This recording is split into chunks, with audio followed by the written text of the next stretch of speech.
Hello guys, welcome. Ipapakita ko sa inyo guys kung paano gamitin itong ating Tesla LRL Radar 5-way system guys. So ayan, makikita niyo dyan sa aking video. Iyan po ang ating i-scanin natin dyan guys ay yung kuweba o isang secret cave, isang tunnel guys na aking napuntahan ngayong araw guys. Ayan, so nakasit up na yung ating LRL reader connection doon sa tablet na merong application na GER 3D Viewer Imager System. So ayan guys. Tapos makikita niyo itong parang pistol dito sa aking right hand. So yan po ang itututok natin sa lupa. Yan ang magdidetect guys. Tapos ito naman yung monitor ng ating gadget, itong tablet. So habang nag-i-scan ako dyan guys, i-share ko sa inyo kung bakit at kung ano yung ating hinahanap dyan. So itong pinuntahan ko ngayon dito guys, dito sa Misamis Oriental, meron yang tunnel yang area nila. So bago namin na-scan yan, dinetect muna gamit yung pistol na yan, gamit yung sound mode system. So sound mode ang ating gamit dyan. Pagkatapos, nung hinatid kami dito sa tuktok ng bundok, tapos dead in siya ng pangpang. So makikita nyo dito sa aking video, merong kakahuyan dyan sa aming gilid, right side. Dyan po, yan po yung pangpang. So, dyan sa baba ng pangpang, meron siyang old tree na baliti, tapos meron siyang old wheel o old balloon, yung dyan. Tapos dito kami sa tuktok sa taas ng bundok nag-i-scan dahil dito malakas ang signal ng ating sound mode LRL. So, naka-sound mode po siya. Nung hinanap natin, ginamit ko siya pang long range. Ayan, so makikita nyo, nag-i-scan na kami dyan. Diretsong nag-i-scan kami sa taas. So makikita nyo dyan mamaya dito sa ating video na meron talagang tunnel dyan sa ilalim nitong ating in-scan. Meron siyang tunnel, tapos yun nga, may laman ang area na ito. Ito ang tututukan natin guys sa next video. Baka makabalik ako dito. Tapos, yun ay i-operate namin guys. Kasama nitong aking mga katiits na taga rito guys. Ayan, so i-explain ko sa inyo guys itong 3D imaging. Ayan, mapapansin nyo dyan sa screen na makikita nyo lang dyan ay kulay green at saka kulay blue. Tapos ito guys, ayan, makikita nyo dyan yung parang may bilog na blue.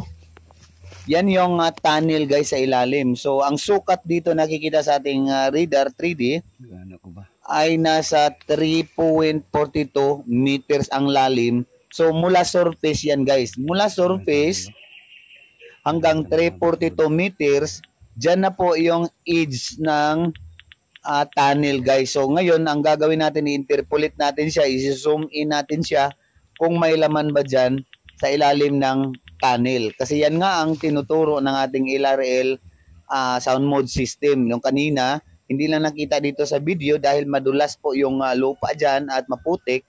So wala pong nagbibideo. Ayan, makikita nyo sa ating screen.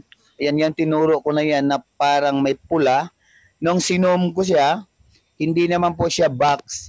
Ito malamang isang jar or antique jar na may lamang ginto o di kaya mga alahas guys na itinago ng hapon. Ayan guys. So tanong naman dito sa lupaing ito guys naming sinurvey, wala naman siyang gaanong masyadong magandang history. Ngunit po nung panahon ng gira ay meron ding mga napadpad dito na mga sundalong hapon. Ayan guys, so makikita nyo dyan sa screen, sa ilalim po ng kuweba, meron pong siyang red object. Yan po ay metal object na nasa loob ng tunnel. Yan.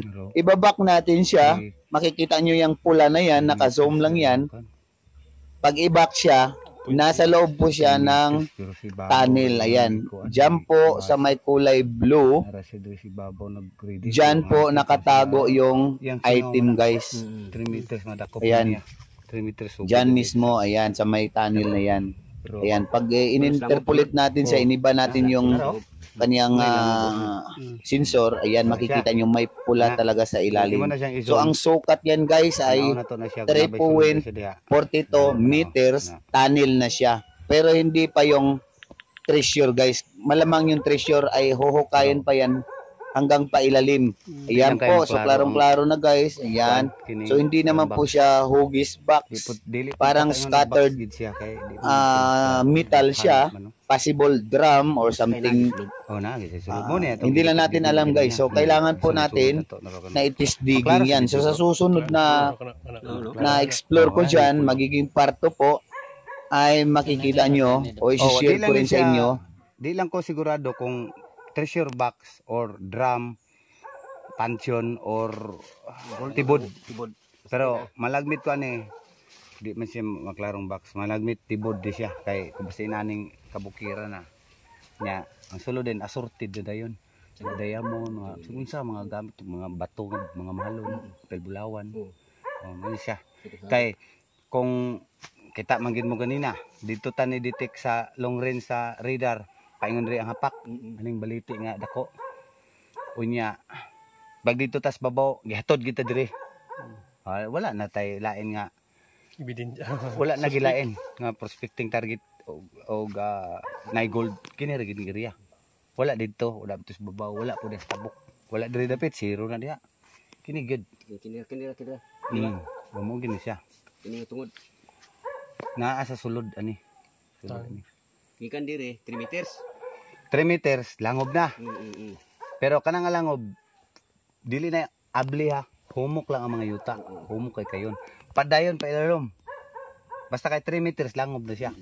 Makita man di lisa.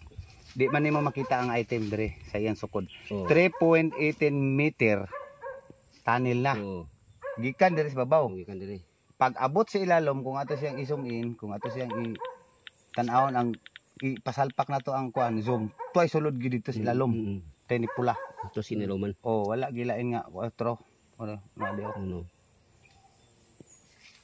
nakasulod siya sa 3.18 meters ang entrada. Dili na siya exact order nga paingon dito sa item gyud mismo, dili na siya basta gikan diri gikan diri 3 kilometers mag-upat kapit upat gikan ani Ana. Ano buksan kanang pinapatagan diya ka magsugod. Ano ba kana? So sukod gani top 3.18 meters. 3.18. Naman bag. Naman dito sa ani. Open ni.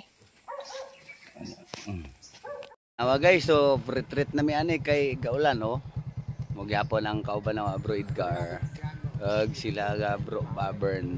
Di ba natas bukid kay bundok tralala na ni so. Kadulong na mi pauli guys kay pamaulanan ta.